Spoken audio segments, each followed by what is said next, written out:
Sugar the Play, a cash team production, is looking for actors and singers to fill several slots for this upcoming live play. For more information, please call 216-394-8926. That's Sugar the Play. Auditions at 216-394-8926.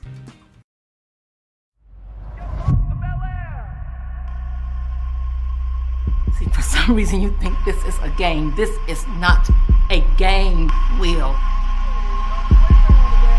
Look at you. Look at you.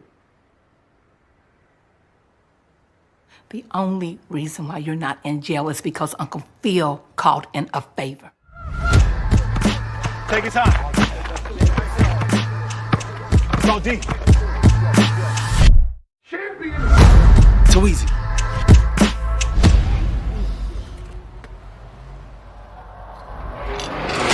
You throw this?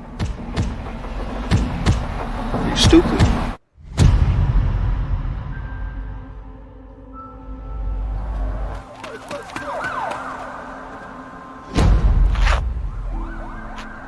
You are carrying a gun on the streets to protect yourself?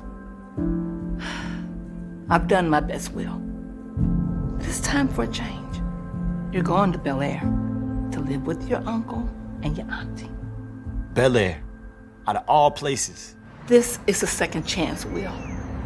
Don't waste it. Will, I will not bail you out again. In this house, I'm not Uncle Phil. I'm the law. Have I made myself absolutely clear? Yeah. Yeah. There are no butlers to clean up your messes. You've got to be responsible for yourself. So, Will, what brings you to Bel Air? I got caught with a gun. How are we related again? Shut up, Carlton. He's from the streets of Philadelphia. Will needs discipline. Just a little time. Just a little time and a little love. We are what he needs. Why don't you go back to Philly? Born and raised, right? You think I would ever want to be in this life? You're not welcome, Will. This is fake. Wherever you're from, This is fake. You didn't do anything to earn this. I never had nothing. My life ain't a sitcom, I guess. I don't even feel like I belong here. Just give it some time. Everything happens for a reason. Yo, you must be from Philly. Yeah. What's up, man? I'm Will. Jazz. Jazz? Hey, so what part of town you staying in? Bel Air. They got you out there? All right, Philly, let's see what you got. Will, welcome to Bel Air Academy. How's everything going in Bel Air? It's not too bad out here. I just made the team. I'm so proud of you. I'm so glad you're here. I need to take you shopping. Rodeo Drive. Oh my gosh. I was summoned by God to be the greatest. They say my birth is a curse, I still made it. I stood out in the field when it was raining. 10 toes down in it, youngin' came up strong, with a will to live. Daddy never came home, mama in the pen. So it's relative, got him so the devil did. The streets ain't safe, just for playing in. It's like deja vu, see it all the time. Yeah, it's like deja vu, see it all the time. Hey, Jazz. Hey, Prince. You even go here? Nah. Hey there, General Red Revere here with Old Colony Pest Control. If you're having pest problems in a commercial or residential setting, we're the people to call. Veteran owned, based in Massachusetts and Rhode Island, Old Colony has been here servicing your homes proudly, and we plan to keep it up. Our team is fast, efficient, and reliable. We go above and beyond to cater each project's individual need. No task is too much for us, so give us a call. 774-400-5993. Again, the number is 774-400-5993. Hope to hear from you soon. General Red Revere, out.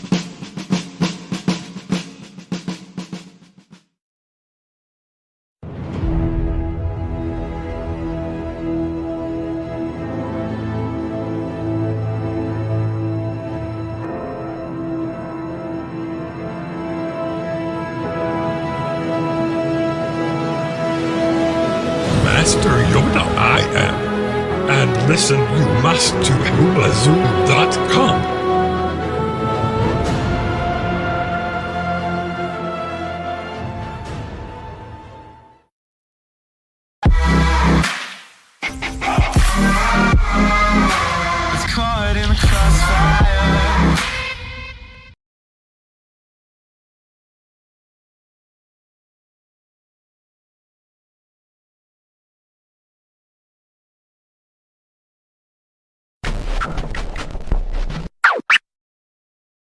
Why don't you look at the registered voters on there? How many registered voters are on there? Do you even know the answer to that? No, I guess I'm trying to get to the bottom Zero. of this here. Zero. There's zero. So, my question then is, if the Guess how many? Wait. What about the turnout rate? 120%. Let's let Representative Johnson ask his question, please. So the poll book number. There's two things that could happen here. Either the poll book number, if ballots were counted multiple times, there's two options. Option number one is that the poll book numbers are not going to match. They don't. The actual.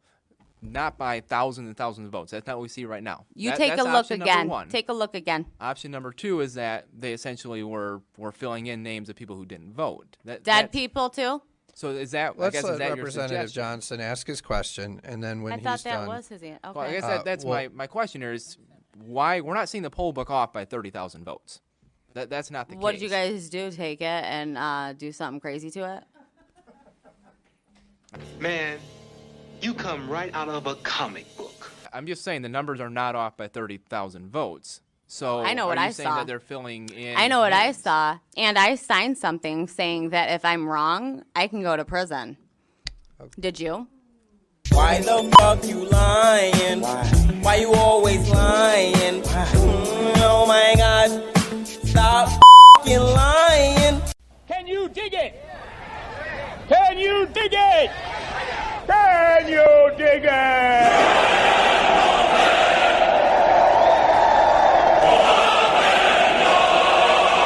This is blasphemy.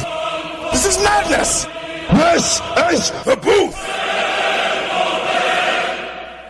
Alrighty, it's your boy Sister One broadcasting live from the City of Champions. You are listening to The Booth. It is November 2nd, 2021. We are flying along here. We've only got a few shows left because I go on break actually this year, I go on break late this year, so I'm only going to miss 2 weeks because Christmas falls towards the end of the week. So the 21st of December will be the last show of the year. But as you guys know, the first of the month, first Tuesday every month, I got my special guest on me. But I got to give a big thanks to last week's special guest, CEO Michael Polvere of Cage Titans. They have Cage Titans 50 coming up this weekend. It's a big-time doubleheader from 12 to 4, amateur fights. And then from 7 to midnight, we've got the pros down at Plymouth Memorial Hall. Hoobazoo and Maddie C Sports for You and me. We will be there covering this event.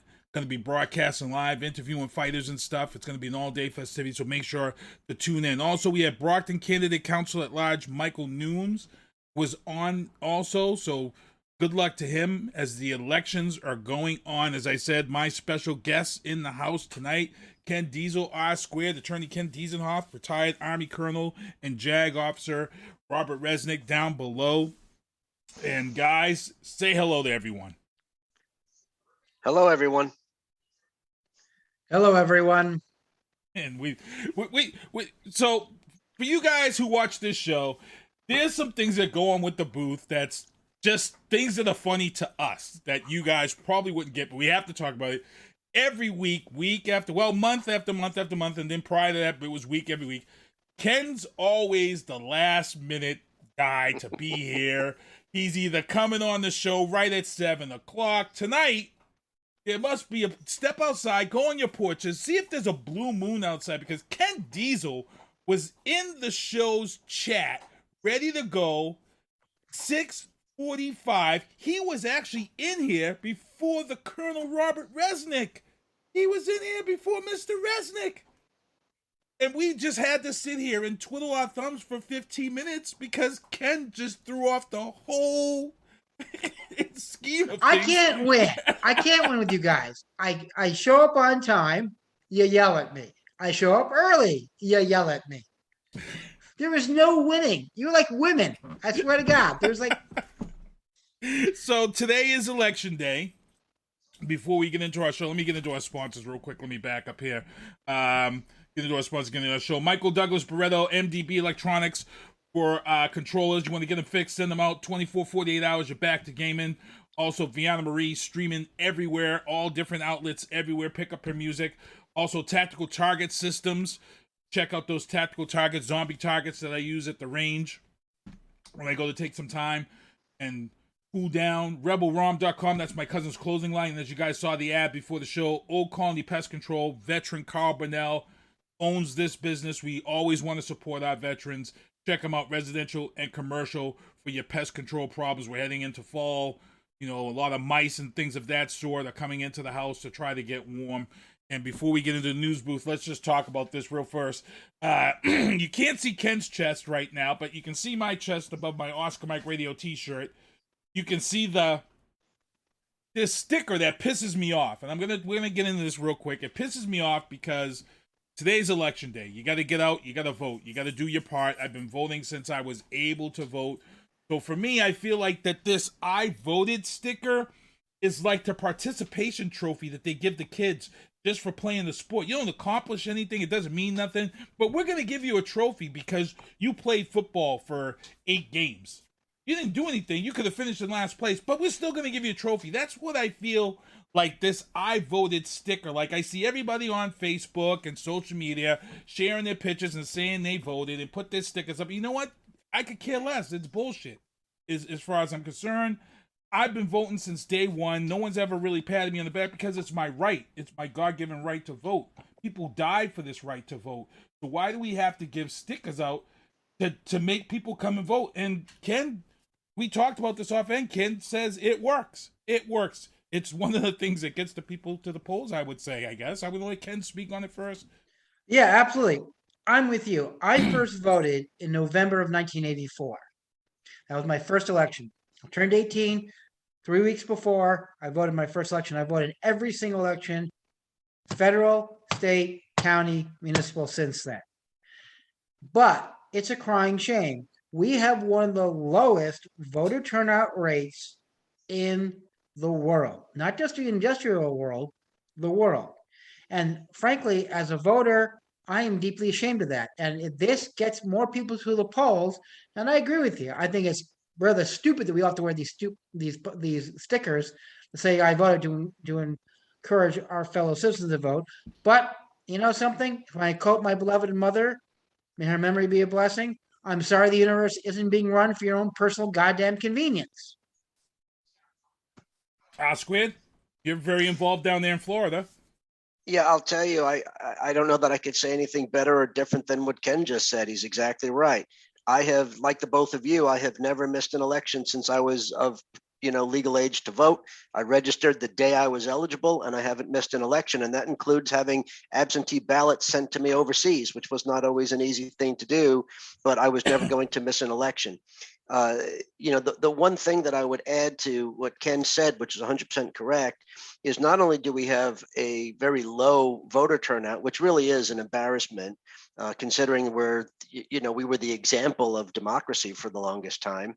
It's that a lot of times when we have people who vote, it's not just to go and pull a lever or check a box or whatever system you use. You're supposed to be an informed voter. And I don't mean that you have to be as informed as, the pundits who watch the stuff all day and read everything, but you should know who you're voting for and what the issues are, at least at a basic level.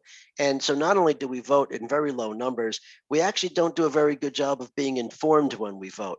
And that to me almost suggests maybe it's okay that people don't vote because they wouldn't be voting the right way. Not because it's agree or disagree with me, it's because they don't know who they're voting for or why. And that to me is just as bad as not voting. Maybe it's worse because then we get bad results because people didn't pay attention to some of the basic information. So you can't force people to vote because just like it's your right to vote, it's your right not to vote. And sometimes people not voting is their way of sending the same message as voting, meaning they didn't like the candidates or they don't like whatever.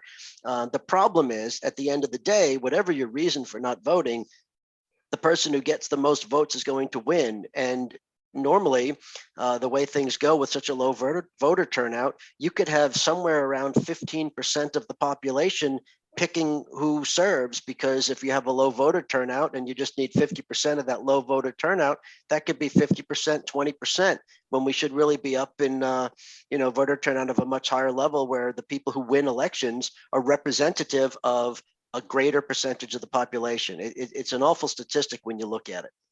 Yeah, it's a tough one. Like I said, it's just I put this on as I was being sarcastic by wearing this, because I just wanted to put that point out there. And I'm glad we were able to have this discussion then, because I think it's kind of important. Like I said, we push voting on this show. We've been pushing voting all the time on this show because we know the importance of voting. We've seen some swing votes here in Brockton get decided by 1% of the vote. We had a Ward 5 here decided by 2 votes. 2 votes.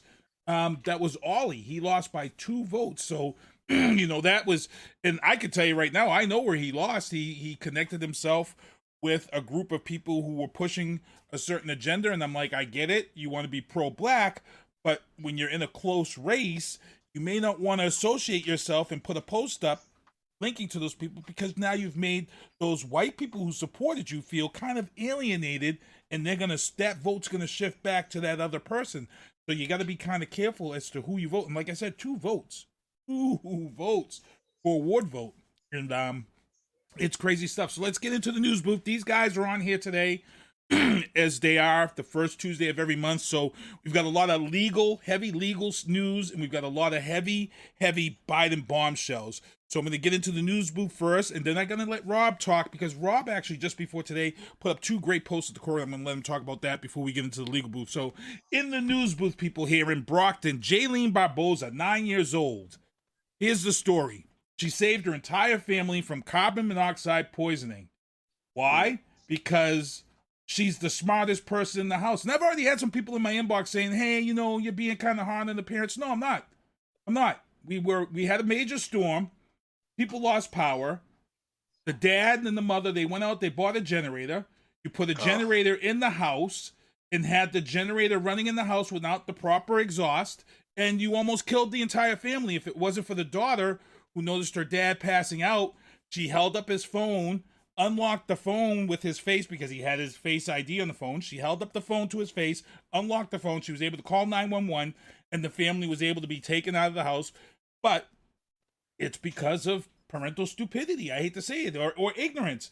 It's in this day and age, it's common sense. When you buy a generator, they tell you these things. It's in the manuals. I know any manual you pick up for a generator is going to tell you not to have it running anywhere in the house where the fumes can come in the house. This is how people commit suicide by going in their garages and shutting the doors. This is just common sense. So I felt like that this story was just telling us who the smartest person in the house was. And if you're mad at me for saying that, you can be mad, but I'm just saying, parents, if you're going to do things like this, it was like New York City when they had the blackout and we had COVID. During COVID, we had people in New York City buying up gas and putting gas in their houses, and apartments were catching on fire in New York because people were buying gas and storing gasoline in their closets. Again, stupidity. Anybody want to? I seen Ken, because Ken, we used to have a whole segment dedicated to moments of stupidity. Yeah, I mean, well, first of all, God bless this child. All I can say. That's heads up baseball, as we used to say back in Jersey in the day. And thank God someone in that household's got a brain in their head. The second thing is, I don't know how anyone does not have carbon monoxide monitors. I've got 2 in my apartment. I've got a 1-bedroom apartment. I've got 2 of them. So it's required by law in Massachusetts, but I think you're grandfathered in. If your apartment is a certain age, you don't have to have it. Yeah, I know my house was built in 55. I had to get them because I was building a room in the house. Once I went to put this room in the house, now that grandfather clause goes away and my house has to be up to code, and I have to get the carbon monoxide detectors. I think anybody who sells a house in Massachusetts, before the house is sold, you now have to install the carbon. Yeah. But yeah, you're right. That falls on the landlord. Definitely falls on the landlord of this. Yeah, apartment. so what can I say? I mean, thank God, this tragedy avoided. Thank God. It gives me a little hope for this future generation. But I don't know what to say. This parent should be taken out to the woodshed and beaten with a piece of heavy mining equipment. Oscar, anything to add? No, I agree with what you're saying. I mean, it's a shame that this happened. And you know what? And this is sad because here's the thing too. These are the type of things that people turn around, and if you have a loss of life, and then you end up suing like Home Depot, and you say, well, Home Depot didn't tell me the rules of the product when I bought it. And then you get some lawyer who can spin it to where you can win a case like this because they can say, well, I was misinformed when I purchased the $300 generator. Ken? No, you can't. No, you can't. Because the issue is, did the individuals use the product as it was intended? And that's the key thing. If it wasn't intended for indoor use, then no, you're not going to win. That's right. It's not the generator's company's fault. Right. Good. I had to ask that. So again, shout out to Jayline Barbosa, 9 years old, for being the smartest person in the house and saving her family. And look, she was smart enough to put the phone up to her dad's face to unlock his phone. Yeah, I mean, I wouldn't know to do that. That's insane. So good luck to her. All right, legal booth. But before we get in legal booth, R² down below, he's actually got 2 great articles up at the Corridor. This is the Facebook page that these guys write on the Corridor. 2 of them solid stories. I'm going to let R² talk about those. The links are on the booth Facebook page, and they're also on my page, so if you want to check them out. But R², I'm going to let you talk about that. You also had a new topic that you put on the Del Rey discussion page also. Yeah. Well, you know, what the big piece that I posted was really this conversation that people are having. If you're a news junkie or, you know, read the sites and all that, people are talking about how these elections this year and next year are all about preserving our democracy. And the thesis that I wrote about was that we already lost our democracy. We're actually fighting to get it back. And, you know, people may say that that's hyperbolic, but if you take a moment to think about it, and the reasons that I suggest this are, if you look at the way things have been going, not since 2020, but since 2016, and even before that, we have already sunk beneath the threshold of a functioning democracy. And if you look at the race in Virginia, if you look at some of the other ongoing issues right now with the way Congress is not functioning, then, you know, I think the case is there that we actually have to reestablish our democracy, not fight to keep it. It's gone. We've lost it. And this is the kind of thing that, you know, quite frankly, it keeps me up almost every night because I think about it. I do watch some of the programs and read a lot of things, and I think about this, and you know, and it concerns me. And so if you look at it, you know, the United States used to be a country where if there was a crisis, we as Americans dropped all of our partisan stuff and we came together and defeated the crisis. And then we go back to our partisan fights over policy and elections and what have you. But with COVID, we didn't do that. And in fact, the divisions have only gotten worse. As a society, we didn't come together. As a society, we don't care about other people. It's all about what I want to do.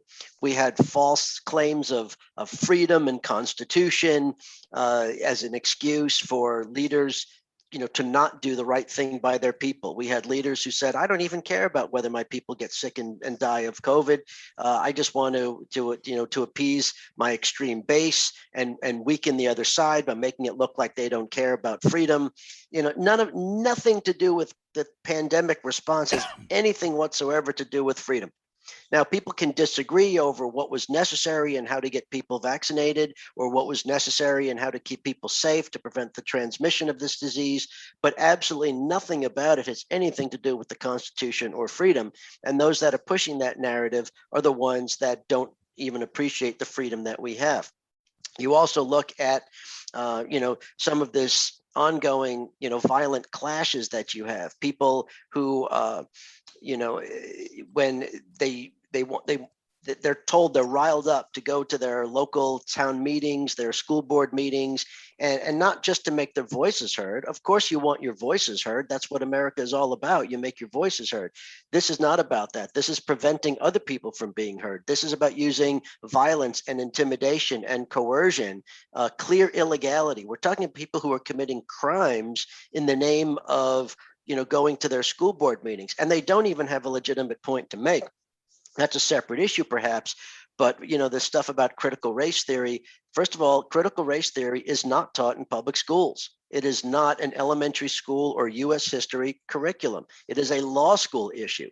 I am very much opposed to it. Okay, I share much of the criticisms of critical race theory. I may be alone in this program, but I do, and that's irrelevant right now. My point is that as someone who feels that way, I could also say it's not an issue, parents. It's not being taught to your children, nor is it being proposed to be taught to your children. Your children should be taught honest history, which is the good and the bad. We can't be hiding the things that make us uncomfortable. But critical race theory is not an elementary school curriculum. It's not even a high school curriculum. It is a law school curriculum. Ken might know that because we went to law school and we probably had some professors that espoused the critical studies theory of stuff. But quite frankly, you just look at all of these different issues now, and the fact that January 6th is still an issue, that you still have the Republican Party that is claiming and clinging to this incredible lie that they know is a lie, that 2020 was one of the most secured elections we've ever had, and yet they're clinging to this idea that it was full of fraud, so that elections are not reliable. They're doing it for a couple of reasons, because obviously they know it isn't true. They're doing it so that the American people lose confidence in our elections process. And if you look at recent polls about that, that is winning the day. It is scary how many people don't believe our elections are fair, that they think that they are in fact rigged, as Trump has been saying and his cronies have been saying. And it's not about, oh, well, that's just silly. They'll get over it, whatever. No, what they're doing is they're setting the conditions whereby when they don't like the results of future elections because they lost, they're going to be able to say there's this pattern of fraud, and they'll be able to overturn those results. They'll be able to use violence. They'll be able to use other challenges to overturn the results of elections. And the ways that they're doing that is, of course, by passing some of these ridiculous laws we've talked about on the show in some of the other states that literally give state election officials the ability to fire and replace local election officials just because they don't want to accept their numbers, and to change the results. They actually have the authority to change the results of an election, not to do a recount, to change the results of an election because they don't think it came out the way they wanted it to. And so, if this is what's becoming normal, then that's not democracy. Democracy is the majority votes win and we move on. Some people might not like it. Some people will get over it, but we move on. And that's not what's happening. And so we've got all of these manifestations now of the fact that our democracy has stopped functioning. We have attacks on our institutions. We have attacks on our election system. We have attacks on our government. The January 6th insurrection, still ongoing. You still have people, covering that up and claiming that they were, it was a friendly, protest. I mean, all this stuff going on should scare the living crap out of people because it hasn't dissipated. It hasn't gone away. The Republican Party has purged itself of the mainstream conservatives. It is no longer the center right or conservative party of the United States. It is an extremist party because they made themselves that. They purged all the decent people that believed in the traditional Republican ideals that made them the party of Lincoln and then the party of Reagan. Ronald Reagan wouldn't be anywhere near the Republican Party right now, and none of their other favorite champions over the generations would be near this party right now. This is not the party of Donald Trump. This is the party of crazy people like Jim Jordan and Representative Gozar and Senator Hawley and some of these people that really have no business being in our government. They are extremists. Some of them are racist, but they're all extremists. They support terrorism. They don't support democracy. They don't support the will of the people. And they're willing to have people die, and they're willing to have the government fail just to be able to seize power in whatever fashion they can. So, I can't keep going because I'm not going to read the whole piece, but it is alarming if you really just look at what began. It began before 2016. Trump was merely the person who brought it to another level. Right. But if you look at 2016, you look at the way that they were dismantling government for 4 years. You look at the way that they were sowing discord between people, between Americans, and between Americans and the election. These are patterns that have existed in history when authoritarian regimes have been setting the groundwork to take power. And if you think it can't happen here, then you need to go read some history books, because we are in a very, very perilous situation. And it doesn't matter whether Trump runs in 2024 or not, because the standard bearers of the Republican Party, the new Republican Party, the extremist party, will be people like Florida Governor Ron DeSantis, will be people like Texas Governor Greg Abbott, will be people like Senator Josh Hawley, and there are a whole bunch of people, some of whom maybe haven't even thrown their name in yet, that are really, not about pushing traditional conservative ideology and policy, which is, hey, if you can convince people to vote for you, then so be it. That's the way the elections work. That's not what they're doing. These are people that don't have an ideology. They don't have policy.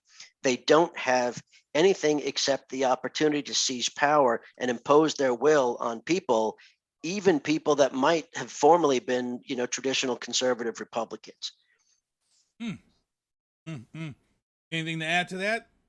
Yes, if I may, a couple of things. One thing that drives me crazy, and the Colonel, as always, did a very, very effective job explaining this problem. But what is critical race theory? As the Colonel pointed out, it's not part of an elementary school curriculum, nor is it part of a high school curriculum. There's a very good reason for that. Because before you understand critical race theory, you have to understand what went on before it. You need to understand the history. What critical race theory is okay, once we've explained what went on, now we're going to talk about the reasons it went on and the effects on society. So unless you have a grounding in basic history, you can't understand critical race theory. That's point number one. Point number two is what people are talking about when they say, oh, they're teaching critical race theory. No, they're not teaching critical race theory. What they're refusing to teach is what is called American exceptionalism. American exceptionalism is the idea that Americans are a unique society where we do nothing wrong. Oh, yeah, we've made a few mistakes, but we solved them very quickly. That's American exceptionalism, and that's what people object to. They don't talk about the Tulsa riots, and if you don't know what I'm talking about, read a freaking book. They don't talk about the fact that for many, many years, there was a flag that hung outside of the NAACP that said a man was lynched today. We don't talk about the peonage system, or what more commonly known as debt prison. We don't talk about the Great Migration, Northern Migration, that ended sharecropping. We don't give an accurate history of Reconstruction. And we don't talk about the role of slavery in the original Constitutional Convention. Okay? So when people want to talk about that, they say, oh, you're teaching critical race theory. No, you have no idea what it is. Critical race theory is both a graduate level course and a legal course. Both Rob and I took some courses when we were in law school. We had to, because part of critical race theory is the idea of that the concept that rule of law was converted to something called rule by law. And rule by law is basically using the legal system to subvert and suppress certain people of racial and socioeconomic backgrounds. And we can have a debate about that all we want. It's a fascinating topic, but not for today. The other thing as to what the Colonel pointed out, and I couldn't agree with him more, we've raised this issue before about how the new voting restrictions are making it more difficult to vote in certain areas, how state elections can overturn local elections. Yes, This is what goes on in banana republics. This is what goes on in fascist and dictatorial regimes, and it's already going on. And what's so concerning to me is we've never had such a compliant judiciary before. Up on this point, our judiciary has been very, very, it can be conservative, it can be liberal, but it's always been an institution unto itself. It didn't get involved in partisan politics. It stayed out of partisan politics and basically would say, no, we're not going to get involved. That's a political question. Go solve it in the Congress. More and more, especially the Supreme Court, but also the courts of appeals, are getting more and more and becoming more and more partisan to support one party and one movement over the other. And that gets me scared and keeps me up at night more than anything else. And I think I've rambled on enough.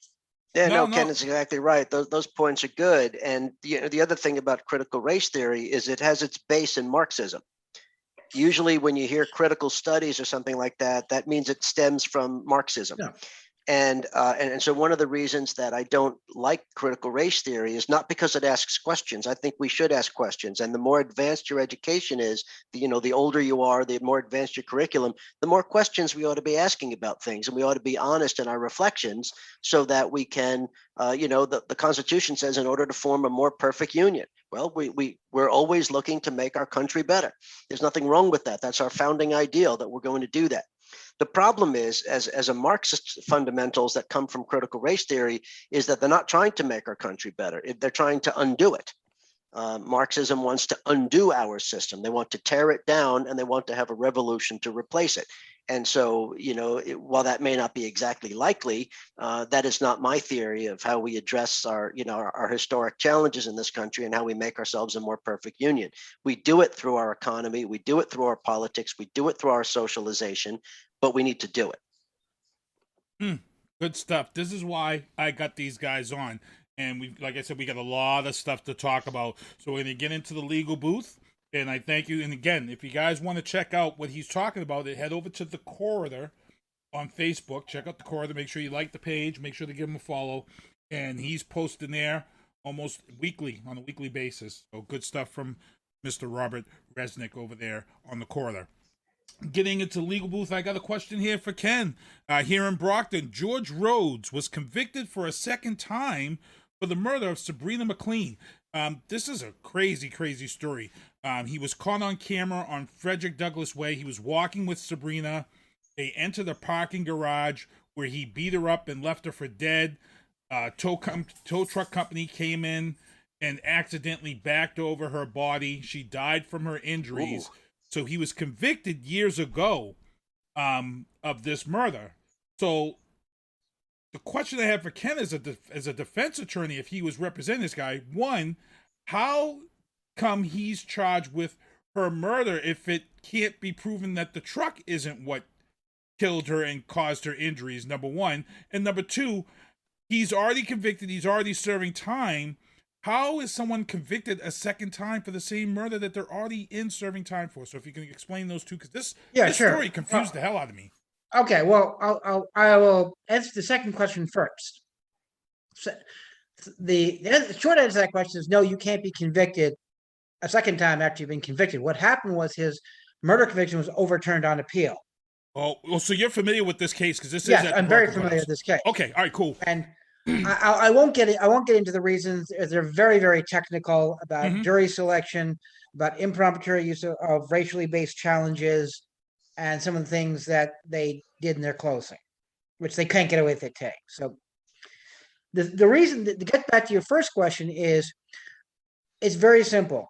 If you, by your actions, place someone in danger, and as a result they die, you are deemed to be responsible for all the follow-on actions. For example, the example they always give us in law school was you stab someone.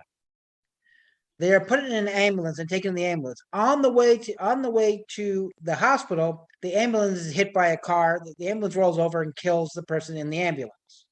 You are charged with murder, even though you're not the person who hit the ambulance, but you put the person in the ambulance to be placed in danger, and therefore you're responsible for any of the follow-on things that are reasonable and proximate causes of your actions. Now, wow.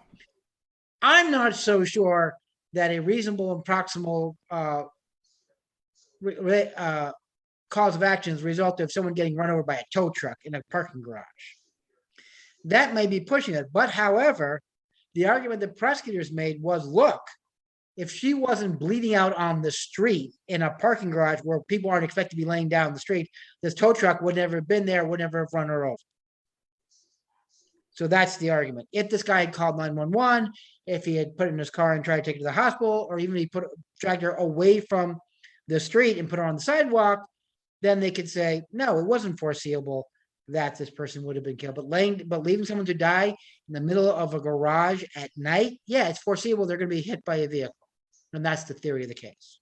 Nice. Okay, cool. I had to ask because I read the story and I'm like, wait a minute, how the hell is he charged for a second time? Yeah. No. It's yeah.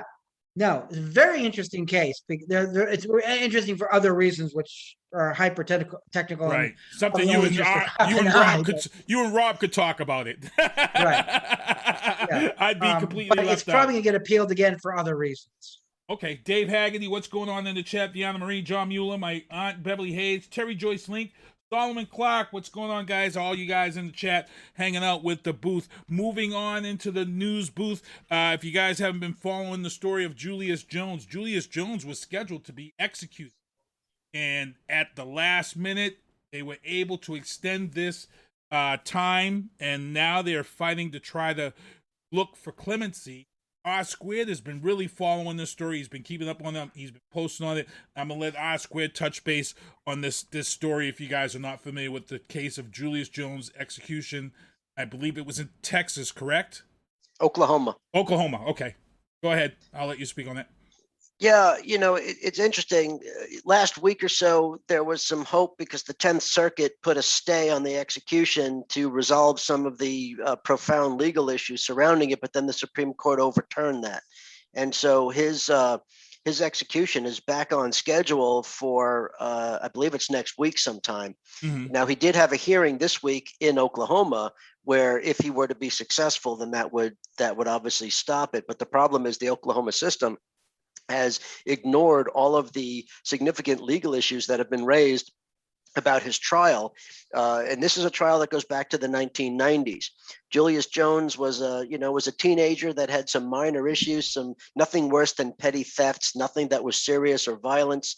He got involved in basketball and was able to get himself a scholarship and was doing things the right way. He still had some of his unfortunate friends from his older life. And the short version of the story is there was a couple that pulled up in front of their home, the parents and two children, and a shooter, for reasons unknown, shot them as they were getting out of their SUV in their driveway. And, eyewitness identification being what it is, Julius Jones fit the generic profile because it was just a young black man. And so it wasn't a very good description. So anybody that they wanted to identify could technically fit the description. He had a trial, and one of the key witnesses, in fact, the key witness, was one of his so-called friends from his earlier life named Jordan, last name of Jordan. Jordan is most likely the person who committed the crime, who murdered those people. And in order to get himself out of trouble, he gave false information to the police, claiming that he had just some minor involvement and he knew that Julius Jones did it. And he testified that Julius Jones committed the crime when he knew that wasn't true. There was no evidence whatsoever to link Jones to the crime except Jordan's testimony. And one of the other issues was this was a capital case.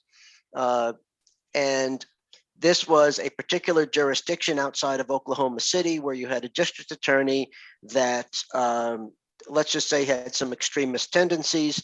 He was bringing a whole slew of cases capital because he was trying to play politics with things. He was doing it targeted against minorities and low-income people. And Oklahoma did not have enough death penalty qualified public defenders. And so Julius Jones, public defender, was not death penalty qualified. Now, if he had done a good job, that wouldn't be an issue. He didn't do a good job. He did a horrendous job. And one of the issues is that Julius Jones had an alibi.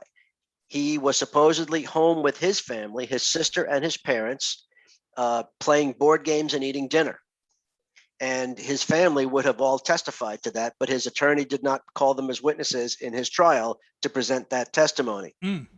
And so there's a theory. You could watch it. By the way, if anybody watched Viola Davis, a well-known actress, she's one of the few people that has won an Oscar, a Tony, an Emmy, and a Grammy.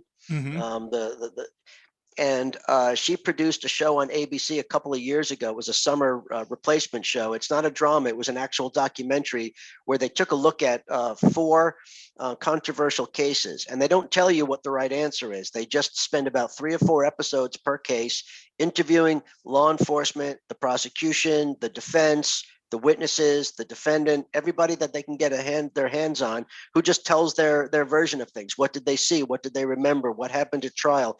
And then you draw your own conclusions, whether you think the conviction was proper or not, and whether you think if the conviction was proper, whether the sentence was fair or not.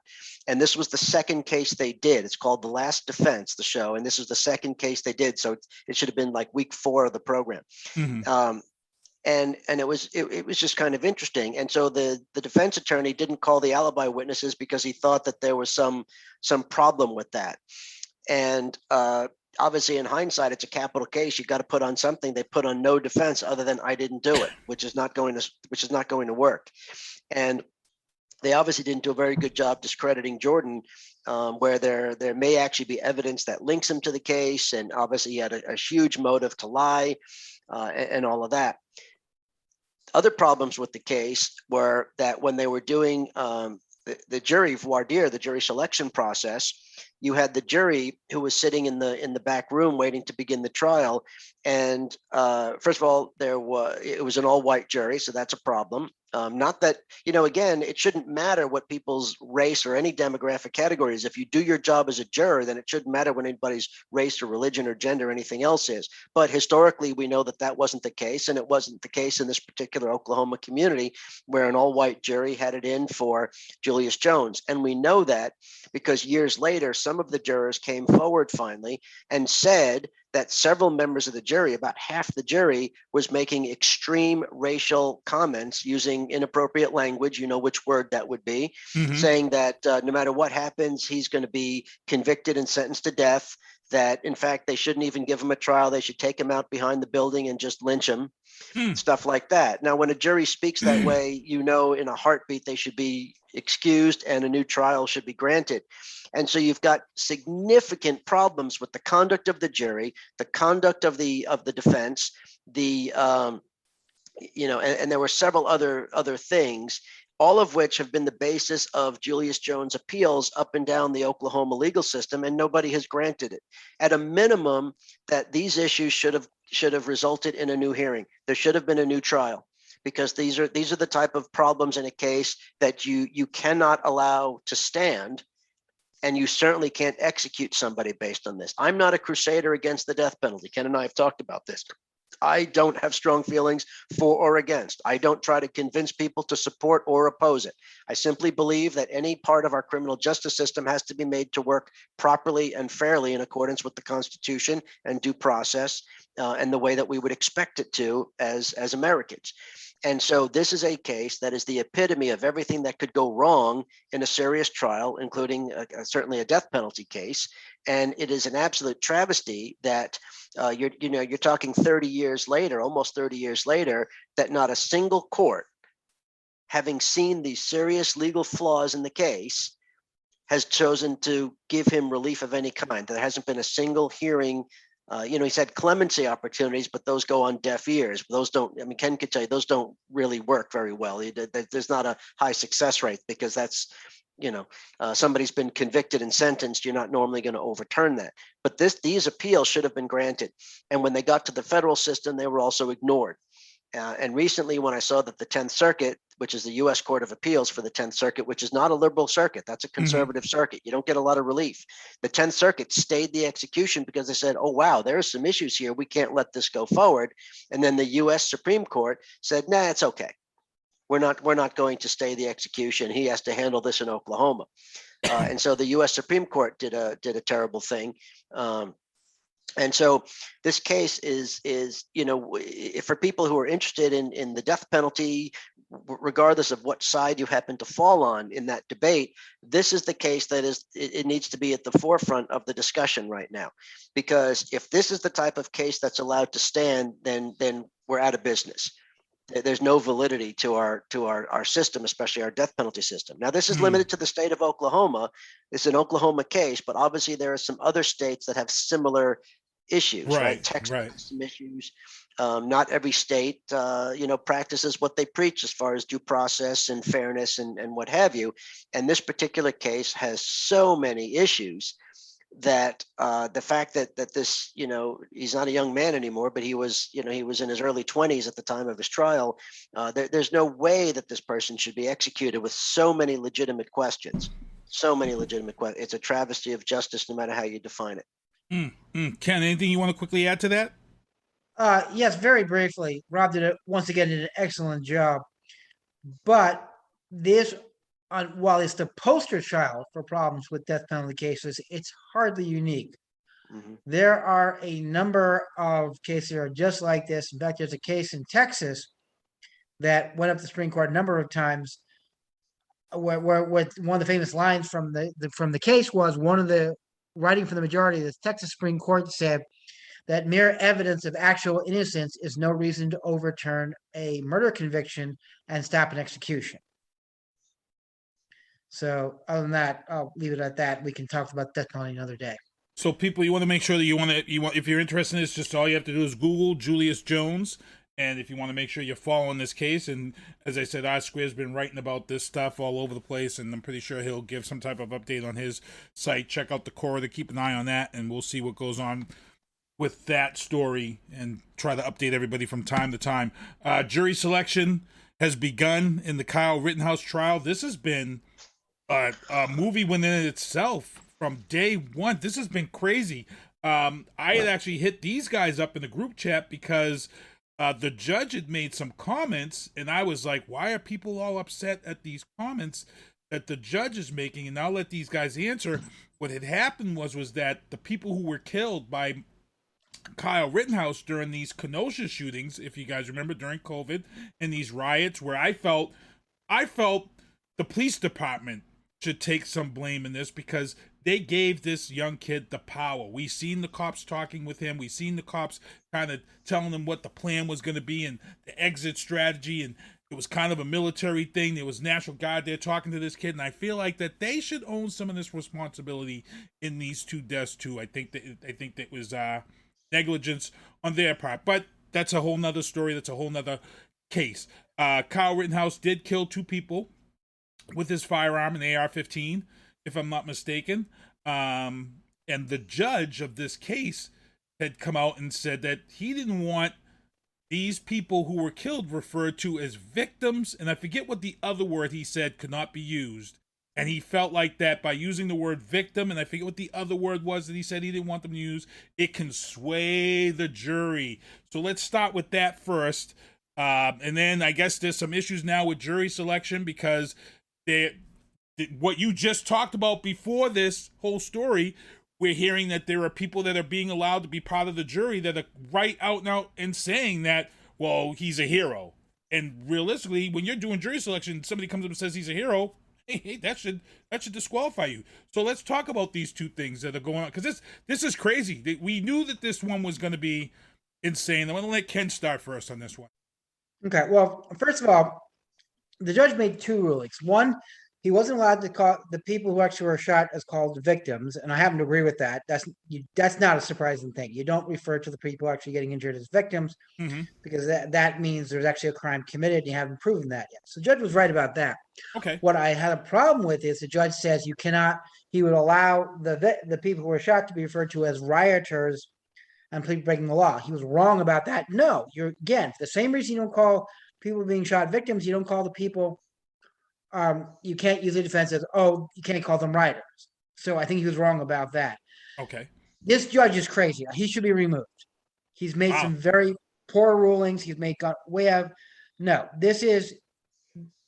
setting up what we call jury nullification. And that should get you eliminated right then and there. And it's clear this judge is in my opinion, trying to throw the case to the defense, which is he should recuse himself, or they should make a motion to recuse, because clearly he's not doing his job properly. R-Squared actually made in our group chat, he felt that it was kind of painting the picture that he might be racist. That R-Squared, is that your opinion, that they're trying to paint that picture? Well, what I was saying is, Ken is exactly right in what he said so far. On the one hand, the judge says you're not allowed to use the word victim. I've never been prohibited from using the word victim, but I understand the issue surrounding that. And if that was the only ruling, it wouldn't be that big of a deal. But what the judge said is the defense can call the people who were killed or shot. Two were killed, one was wounded. That's They right. can call the three of them rioters, arsonists, and looters. They can use all three of those terms. Those are just as charged, if not more so, than the term victims. And so it's that inconsistency from the judge that calls into question whether he's impartial and whether he's capable of making proper rulings in accordance with the law and his job sitting on the bench. The other issue that came up most recently, because they completed jury selection yesterday. That was very fast, by the way. Yes, it was. But now then the reason they said it was fast is because all the parties agree that while this case may be in the news and being used for the racially charged issues about what happened in Kenosha and Jacob Blake shooting and that type of thing, that the actual legal issues in this case are very straightforward. Rittenhouse shot 3 people, killing 2 of them, and his claiming self-defense. It's all about whether the jury believes his claim of self-defense. It is a fairly straightforward issue. And because that's the issue that involves shooting and claims of self-defense, there were some irregularities in the voir dire process. There was one juror, a woman who said in response to a question that she believes in strict gun control laws and she doesn't know that she could be impartial because she doesn't believe that Kyle Rittenhouse should have had an AR-15. And so the judge excused her because she answered a question saying, I don't know that I can be impartial. I'm against people having AR-15s and he used an AR-15 and I don't know that I can, be an impartial juror. So the judge disqualified her. That's probably okay. I don't know if she could have been rehabilitated or what have you, but in the scheme of things, that's probably okay. Another juror, a man, said that he started going on a rant about how much he believes and supports the Second Amendment and everybody has the right to own weapons and to defend themselves and what have you. And the judge didn't excuse him because he actually had the decency to say, I don't think I could be impartial. Now, look, a lot of people who want to get out of jury duty say outrageous things, claim they can't be impartial, so they get kicked off the jury. So the judge has to use a little bit of reasoning to figure out if somebody's just trying to get out of jury duty or if somebody really has bias that makes them unqualified to sit as a juror. If there's any doubt, you have to kick them off, of course. This guy said that that he is a staunch supporter of the Second Amendment and the right to bear arms and what have you, and he doesn't think he could be impartial. Well, this case is not about Kyle Rittenhouse owning weapons. It's whether or not he acted in self-defense. So the judge said, well, you could be a juror because it's not about your Second Amendment views. Well, that's not consistent with the woman who had different Second Amendment views. So, at the end of the day, at least be consistent. And so that's why when Ken says that this judge has very questionable performance here and needs to be removed, I would say that the judge probably does need to be removed, or there's going to be some really strong appellate issues. Hopefully Wisconsin handles appellate issues better than Oklahoma does. But if Rittenhouse is acquitted, there's really no appellate issues. It's done. There's no way to fix it. And so the prosecution is not getting a fair chance to prosecute this case. These cases aren't easy. The prosecution has a heavy burden to make beyond a reasonable doubt of every element of every offense. The defense is going to claim self-defense. And, the jury is going to have to try to figure out whether or not Rittenhouse was being threatened. First of all, why was he even there? I mean, we don't do vigilante justice in the United States, but he's going to come up with a story about why he was there. And he claims he was protecting the property. And that's why they want to use the term rioters, looters, and arsonists, because he's going to say he was protecting the property against rioters, looters, and arsonists. Mm-hmm. Right. The issue is on the night in question when he committed when he shot the 3 people, there was no rioting, arson, or looting going on at that time. There were some protests going on, and there may have been some issues in the streets, but there was no damage to the property. No one was attacking the property. So it's going to be interesting to see, can Rittenhouse even make a claim of self-defense? Why was he there? Why was he in the streets? If he's protecting property, he should have been on the property. And so there are really some interesting issues about self-defense. Personally, I don't see how he makes the defense, but that's not going to be the issue. If the jury has doubts, then you find the person not guilty. It doesn't matter whether he really acted in self-defense or not. If they could just put doubts in a few of the jurors, the trial is over, and we'll never get a chance to fix this. And so, I wasn't there. I didn't observe it. I don't have, I can't see what all the evidence is. I have no idea what can be proven or should be proven and any of that. I'm only saying, as someone who watches trials and cares very much about the criminal justice system, that this is not a fair trial. I believe both sides deserve a fair trial. The criminal defendant has absolute constitutional rights and due process interests that cannot be violated, or there's an invalid trial and an invalid result. The prosecution deserves fairness as far as a judge giving unbiased, impartial, straight up legal rulings. And when you have a judge, judges make mistakes. That's why we have appellate courts and the system is not perfect. But when you have this judge now in two major rulings, gave both rulings incredibly pro-defense and anti-prosecution, you wonder what's going on here. And that's why I agree with Ken that the judge is not fit to sit on this trial. Good stuff. Good stuff. And we got to continue on here, move along. Because we, like I said, we had a lot of stuff to talk about, and we've been spending some time. Federal DC judges are getting fed up with the entitled protesters. We spoke about this when these guys were on again the last month. We talked about certain people coming up to these rioting cases from January 6th, and there were a lot of judges who were starting to mumble and say, "Hey, these guys are just coming up here and making a mockery of this whole thing." And we finally had another judge. This is like the fourth judge who's finally stepped up and said, "Hey, some of these people are schizophrenic." In other words, she was being sarcastic because she was saying that these people really don't believe that they're the criminals that they are. They simply think that they really are these heroes and protesters. And she said, "No, that's not how we're going to do this." And then there was another judge who pissed some people off from Florida, who they had claimed that it was costing them too much money to go back and forth to D.C. And the judge was like, "Well, you got up here to do what you did on January 6th, so your ass can show up in court." Squared shared that one. I found that to be funny. That's exactly how you tell them, "Hey, you can make it up here on January 6th. You can make it up here for your court case."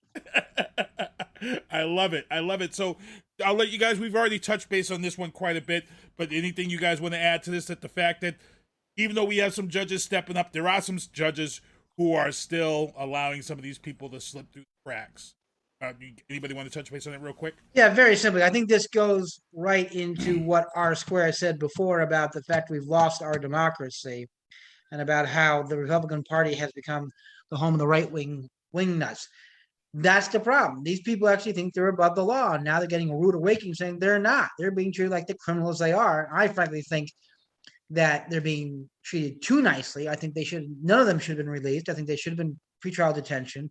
They clearly were an imminent threat, but issue for another day. The problem is, what Ken says is correct. The problem is there are over 2,500 cases so far and more coming. And some of the ones still to come are the more serious ones. And so from the U.S. Attorney's standpoint or the Department of Justice standpoint, they've had to bring in an army of U.S. attorneys and FBI agents and everybody to process all these cases because they're overwhelmed by the number, because every case has to be prepared for trial. And so they're basically having a fire sale. They're trying to identify all the minor actors and give them these easy deals to get those cases out of the way so they can focus their attention on the people that committed the real violence, the people that beat the police officers, that tried to kill, Mike Pence and Nancy Pelosi and what have you. And so the cases that we've seen so far are not the major players. These are what we call the low-hanging fruit, the easy cases to dispose of.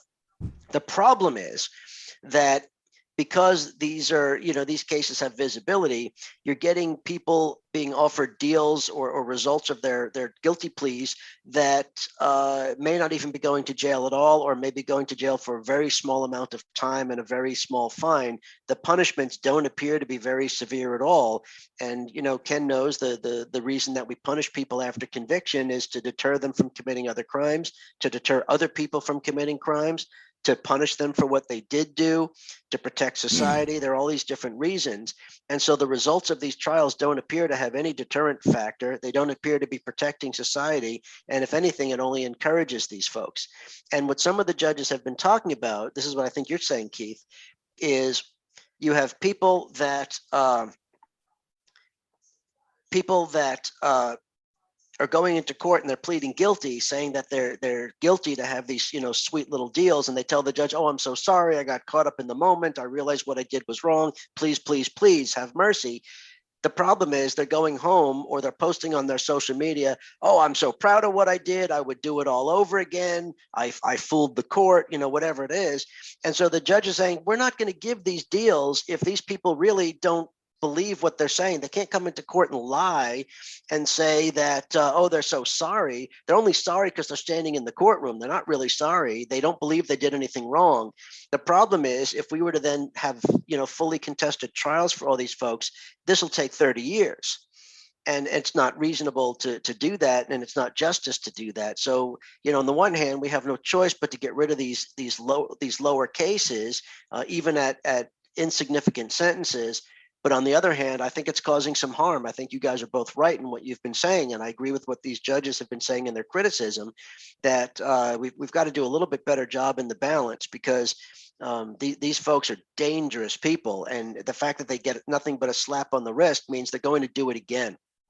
And the other thing that we need, one more point. The other thing to remember is that not only is this coming from these individuals, it's also coming from certain leaders, because if you see, some of the testimony, Attorney General Garland was testifying on the Hill this week and last week, and you have people like Senator Hawley and Senator Cruz, and who's the other beauty there that was doing this? Hawley, Cruz, and Cotton, right? The three racist right-wing extremists there, the three terrorist lovers. They were all. First of all, they were spreading what they knew to be lies. They're asking Merrick Dial, about lies about things. But these are folks that are trying to protect the people who attacked the Capitol. It's one thing to just, they're not even just lessening it. They're actually trying to cover it up and protect the people who did this. And so, you've got a very, very serious situation when you've got senior elected officials, playing games like this, and every chance they get in public to put forth the same, absolute falsity by which they're talking about these things. And so that's the bigger problem here, not just what happens to these individuals, but the fact that you've got these senators and members of Congress who continue to play these games. And, as we get ready to move on here into the entertainment booth, for me, I'm torn. I'm torn because I feel like, they should kind of get the book thrown at them for whatever charges they can get. But here's what I would rather. I think with these entitled people and what we see with them and how they live their lives, I think I'm going to laugh a lot harder inside when someone thinks, okay, I got a 15-day or a 60 or a 45-day sentence, and I made a mockery of this. But guess what? When you try to go to your summer home in the Bahamas, and guess what? You're now on the no-fly list because you can't leave the country. That's where I'm going to laugh and say justice has prevailed, because that's where you're kind of kicking these entitled bastards right in the cush, right in the butt. You got your 15, 45, 60 day. Okay, laugh it all off. But guess what? You can't go away to Mexico, you can't go away to Punta Cana, or you can't go away to Aruba, or you can't go away to Hawaii, or guess what? Your credit's now stuck because you're now flagged for this. That's what I'm hoping, and that's where I'm torn. I said, I feel like, okay, if you're giving them the cushy thing, make sure you hit them on the other side. Make sure you mark them as a terrorist threat. Make sure that these people can't fly no more. How about when you go to book a trip and you can't get an airline ticket because guess what? You've been flagged by the government. You got to rent a car now while the rest of the family flies. Now I'm laughing inside. That's what I'm hoping for. I pray, maybe they're getting off cushy, but I hope the government really takes care of it on the other end. In the entertainment booth, guys, let's head into the entertainment booth. Disney just released the trailer for Boba Fett's new series that's coming out on Disney Plus, The Book of Boba Fett. I'm actually going to save that trailer to play at the end of the show with the Dawg trailer, because I got something coming up for Jerry Remy. So I want you guys to stay tuned for that, and you'll be able to check out the trailer for Book of Boba Fett at the end of the show. Again, heading into the sports booth. Again, I got to mention, last week we lost Bob Newmeyer. Newmy passed away, a staple here in Boston sports, 70 plus years old. We lost him. And then this week, just threw out the first pitch at the ALDS game with the Yankees, the one-game playoff game. Dawg, Jerry Remy, was loved around here, 68 years old. He's been battling cancer for almost 9 years. He lost his battle with cancer. He had just threw out that first pitch. And of all people to throw the first pitch to, he threw it to Dennis Eckersley, who is one of the most beloved pitchers in Red Sox history. So our prayers, our heart go out with Jerry Remy's family during this time, and F cancer. That's what I got to say. Patriots took home the win, 27-24 in LA. A lot of people last week were saying, well, they won last week, but it was the Jets and blah, blah, blah. Look, they went down to LA and kicked their butts in the stadium, and the stadium was packed with Pats fans to the point where Los Angeles, Justin Herbert couldn't even hear the plays to be called because the crowd was so loud for the Patriots there at SoFi Stadium. But again, the Patriots are now 2 games out of first place, and they've got an easy stretch coming up, especially now that Derrick Henry's gone for the season. This next 4 games are definitely, they can come out of this with maybe 3 wins, and then they'll have a back-to-back matchup against Buffalo. They play Buffalo, then they have a game against someone else, and then they come back home to play Buffalo. That's going to be a crucial 3-game series. Also, the Rams just hurt everybody's feelings in the NFL. The Rams just made a trade. They picked up outside linebacker Von Miller from the Denver Broncos to put on the outside, to put right there with Aaron Donaldson. This is just craziness. And then the Giants, again, more injuries. What's going on? Again, you guys just can't keep the injury bug out of the locker room, our squid. It's been the last few years of this. There's just a ridiculous slew of injuries. It's been the last few years. I don't know how you. I don't know what you. It's cursed. They're cursed. And it's just going on and on. But again, you guys had a good game last night, though. They should have won that game. Yeah, they should have won that game. It was somewhat a good game. You guys played the Chiefs last night, and the Chiefs aren't doing too good. They're not looking too good. So, man, tough stuff. Getting into Biden bombshells. Let's get into Biden bombshells here. Declining polls here, and I tell people don't pay attention to the polls, but everybody's bringing it up. The polls are declining for popularity for Biden. So Biden heads over to the G20, and he speaks with that. But there was a couple of no-shows that he was unhappy with these no-shows. I'm gonna let R Squared was able to follow the G20. I'm gonna let you speak on that. Yeah, I mean, they knew all along that Putin and Xi were not going to come in person, that they were going to, participate virtually, so nothing was at a surprise there. We'll see how, Biden's numbers do after the fact. I think he did a good job overall. He obviously mended fences with France. He improved relations, his relations with the UK and Germany. He spoke well at the climate summit. So you'd have to say that by all measure, his trip was a success. He's on his way home now. And, by all measures, it was success. It may not have been, a grand slam or anything like that, but it was a success. And that means something. The problem is that the mess for him is what's happening back here. The gross incompetence by the congressional Democrats. I mean, Biden did everything he could to bring them together and keep them talking. And the fact is that they can't get out of their own way. Now, we could criticize, people like Senator Manchin or Senator Sinema that don't even want to take yes for an answer when it comes to the spending bill. But the problem is not the continued negotiations of that, because that can and may ultimately get resolved. The problem was that they should not have linked the two. They should have passed the infrastructure bill. There's no reason whatsoever not to have passed it, because they look like a bunch of bumbleheads by not doing it. It's going to cost Terry McAuliffe. I've been keeping an eye on the returns out of Virginia while we're having the show, and I think they're going to call it pretty soon for Youngkin, because if you look, Youngkin is overperforming in the Democratic counties, and McAuliffe is not performing well outside of those counties. So it seems pretty clear that any moment now they're going to call it for Youngkin. And you could say that McAuliffe wasn't the right candidate, that he had already been governor, that he certainly had an incredible gaffe when it came to some of the parental involvement in schools that was taken out of context, but he didn't address that issue very well. And so you could point to a lot of the fact that maybe he wasn't the right person to run. But at the end of the day, and I agree with this wholeheartedly, that the Democratic incompetence in Congress is a drain on these races that's going on right now, because it's causing people across the country to lose confidence in the idea of what the Democrats are going to do. Now, I disagree with what the Republicans are saying, that, well, the Democrats control all three parts of government. They have the White House, the Senate, and the House of Representatives. Not really. They have a tie in the Senate, which means they can't get anything done because the Senate, requires 60 votes on a lot of things, unless you break the filibuster, which they don't have the votes to do. So they don't really have, control of the Senate. And in the House, they have a 5-seat majority, which means you really don't have control of the House, because 5 seats is pretty precarious. So it's really divided government, if you think about it. But nevertheless, the Democrats will get blamed because they control the agendas in both houses. That they do.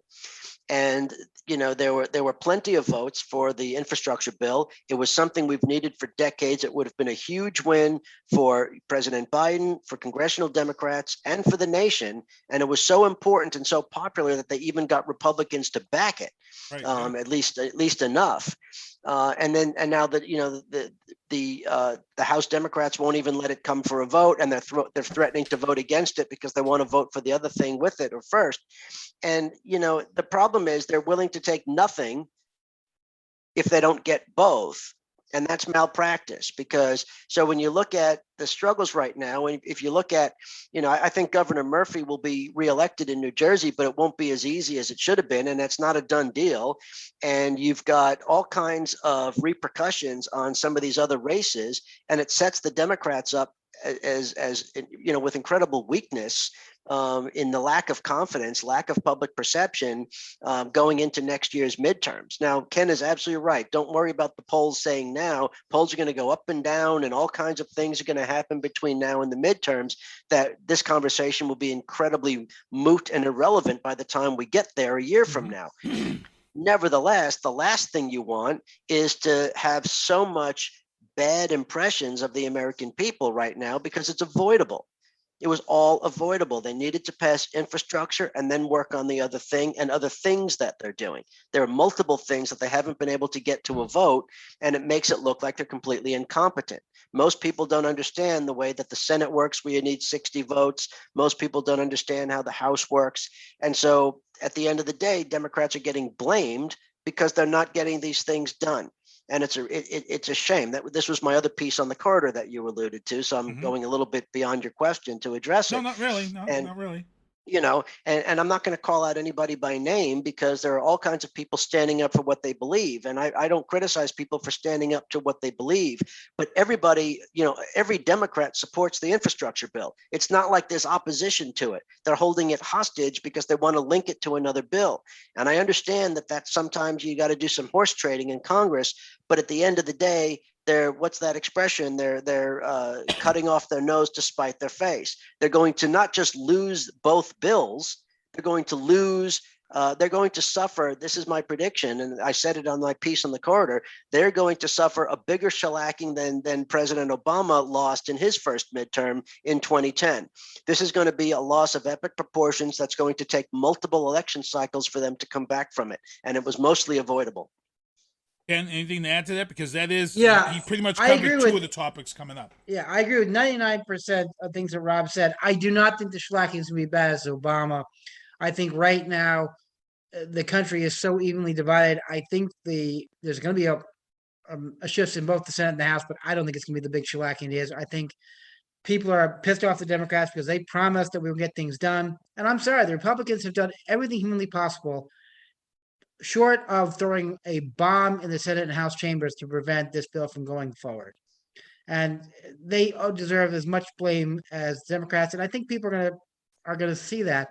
I do think the Republicans are going to make major gains, and but I don't think it's going to be the shellacking people are afraid, because I think people are seeing through it. Because remember, we did with 4 years with Donald Trump, and he's supposed to roll out his health care plan, and he never did. So I think people once bitten, twice shy. And we'll see on that. We'll see. We're going to keep an eye on that. White House Press Secretary Jim Psaki tests positive for COVID. A lot of people are making a big deal out of this because she was vaccinated. And again, if you guys paid attention, just because you get the vaccination, it doesn't protect you from getting COVID. It just protects you from getting super sick and ill, by having this vaccination. So everybody who's out there saying, well, they told us, there's no guarantee that you still can't catch COVID. She had not been around the president because the president had already left for G20.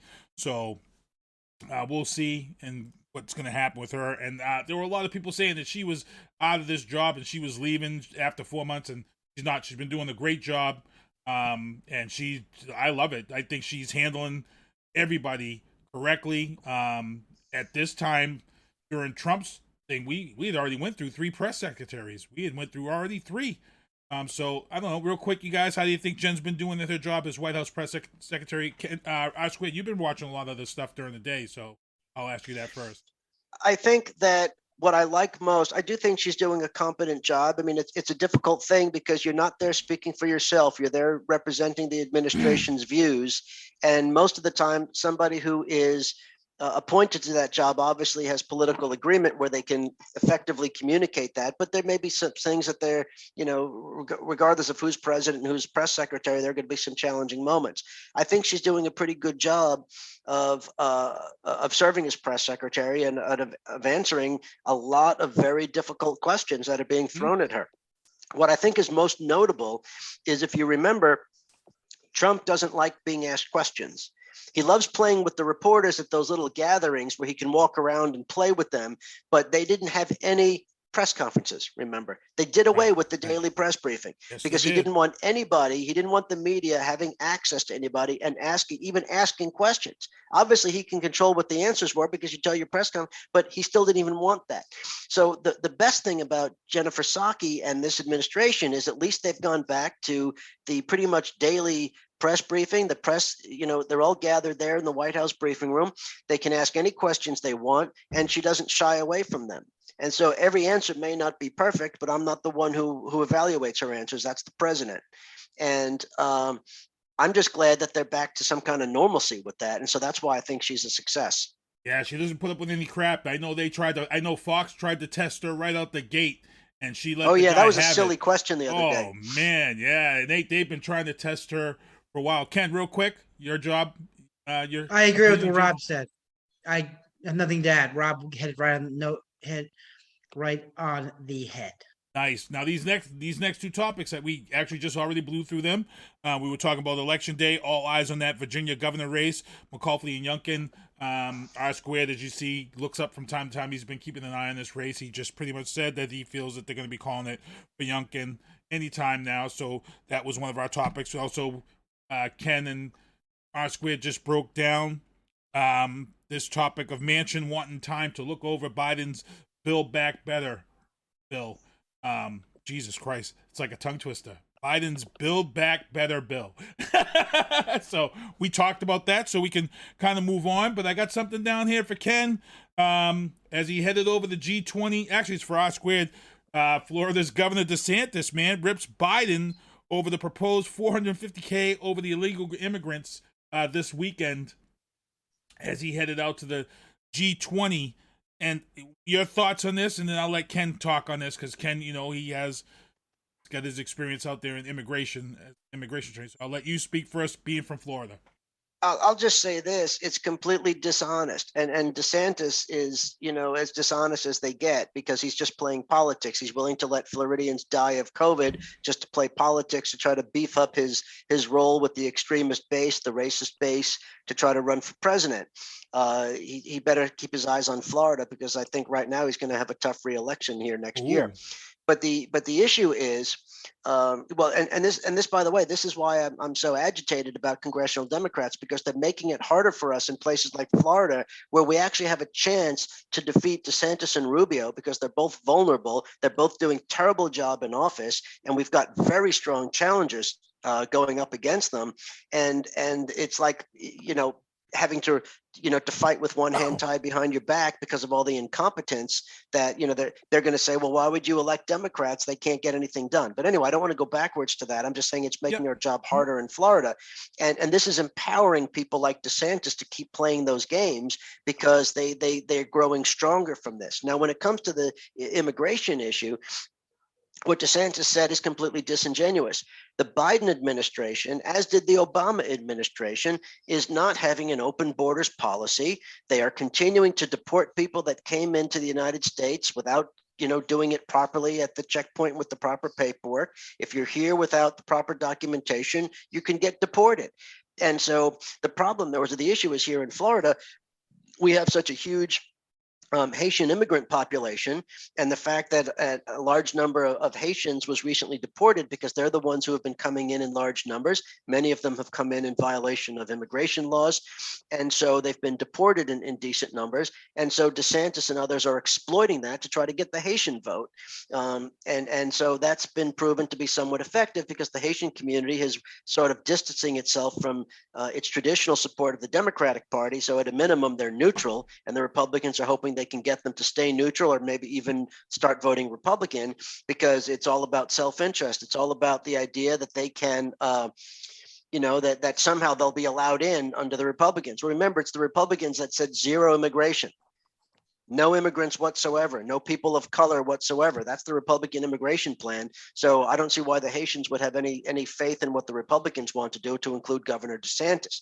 Now in Florida, it's a little bit different because there's so many immigrants from Haiti and Cuba and Venezuela and Nicaragua and all kinds of places here that the Republican Party here has been a little bit more open to at least lawful immigration.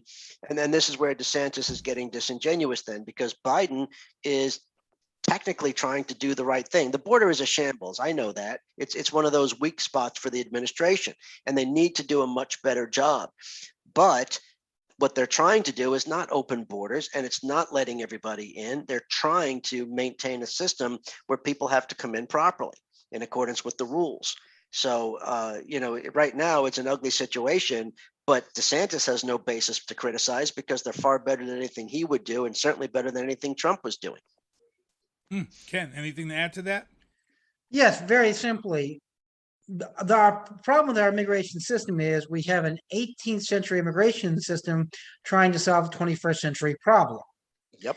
And both Biden and Obama put forth ways that said, okay, these people are here. We're not going to get rid of 11 million people. Let's get them to come out of the woodwork. Let's get them to file their taxes. Let's get them to pay their taxes, give them Social Security cards and everything else, and bring them out from the shadows. The problem is Republicans don't want that because they'll end up start voting and they won't like people of color. Yes, our borders is a shambles, but have you people looked at a map recently? Seriously. Do you know how big our borders are? And I'm just talking about the continental USA. I'm not talking about Alaska. Look at Alaska.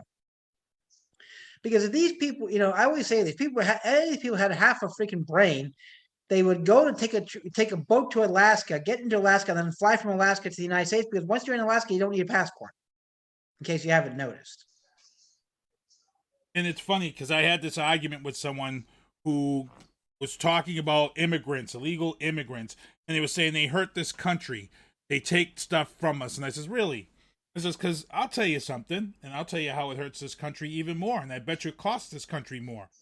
You take a Haitian or a Dominican Republic or a Mexican immigrant who comes here on a visa, temporary visa, and they keep renewing it, and they get a job at somewhere like the MBTA, and they work for 23, maybe 30 years, max out, gets a pension, and guess what most of these immigrants do?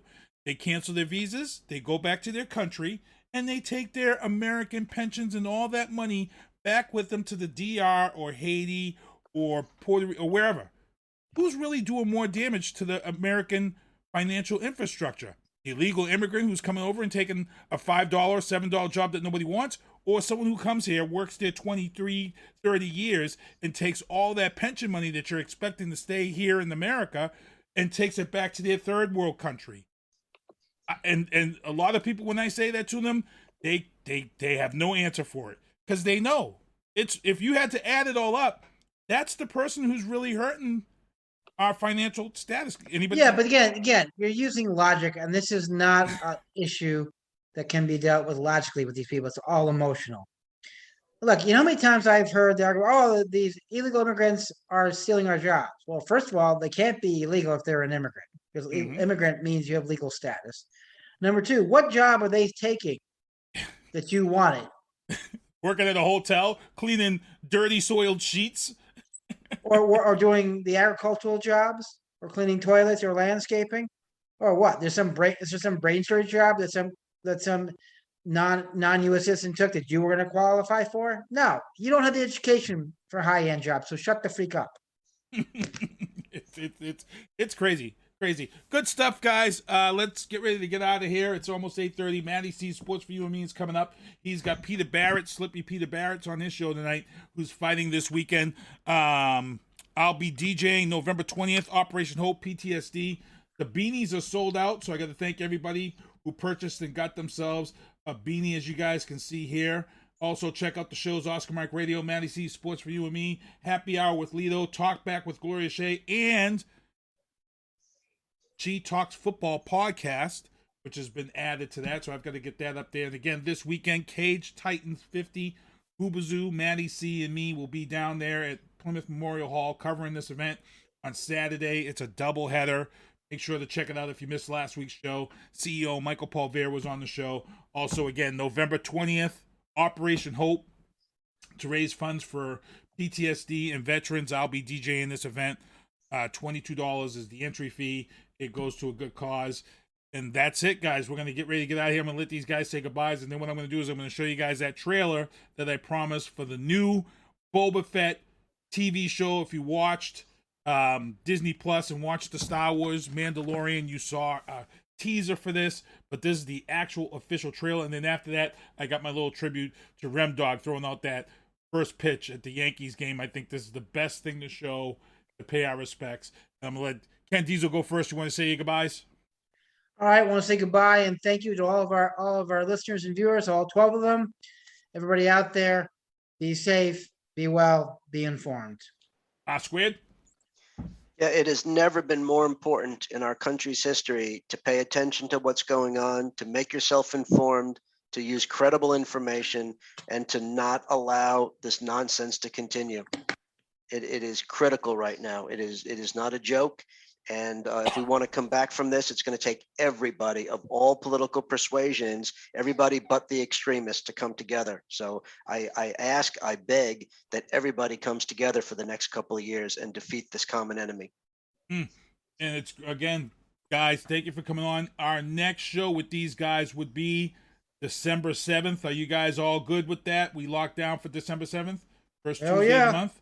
That will be the next time these guys will be on before we close out 2021. So what I want to do here is, before SpongeBob takes us home, I'm going to show you guys the trailer for the Book of Boba Fett, and then Rem Dawg's going to take us out, and then SpongeBob will take us home. We'll be back here next week on the booth, 7 p.m. Here you go with the Book of Boba Fett, Disney Plus.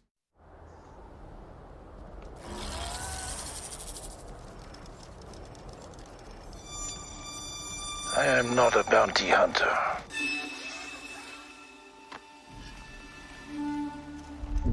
I've heard otherwise.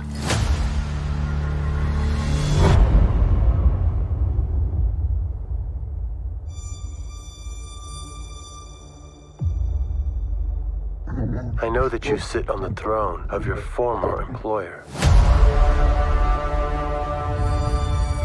Jabba ruled with fear.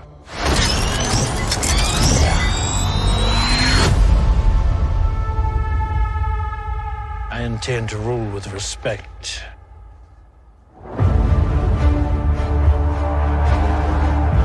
You were all once captains under Jabba the Hutt.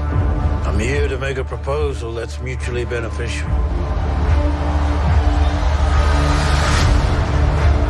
Why speak of conflict when cooperation can make us all rich?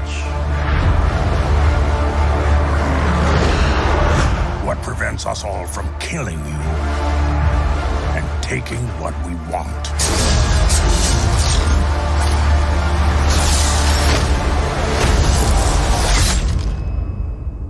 If you had spoken such insolence to Jabba, he'd have fed you to his menagerie. Please. Speak freely.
Well, see you next Tuesday.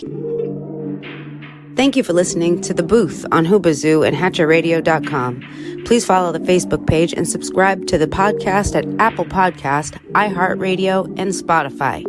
The Booth is a Sinister One production hosted by Sinister One. I've got to start hanging out with friends that are a little more intelligent and understand politics and stuff. It's just that I'm up on this level up here, and all my friends are down here. Me, nah. You guys, nah. Maybe a little more down in here. Screw you guys, I'm going home.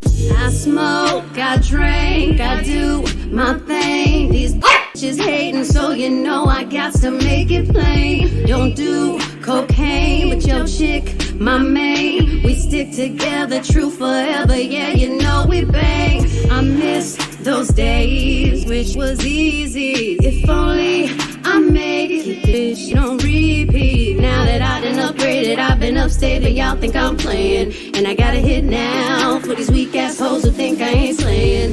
Try me, and I'll probably end up laughing, cause I never back down. I'm that chick with a clean ass whip, I don't need that shit, I got my own now.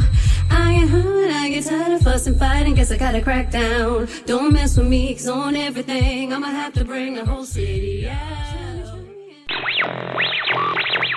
WHOOBAZOO, that's Hoobazoo.com. Enter website, enter website, enter website, enter website.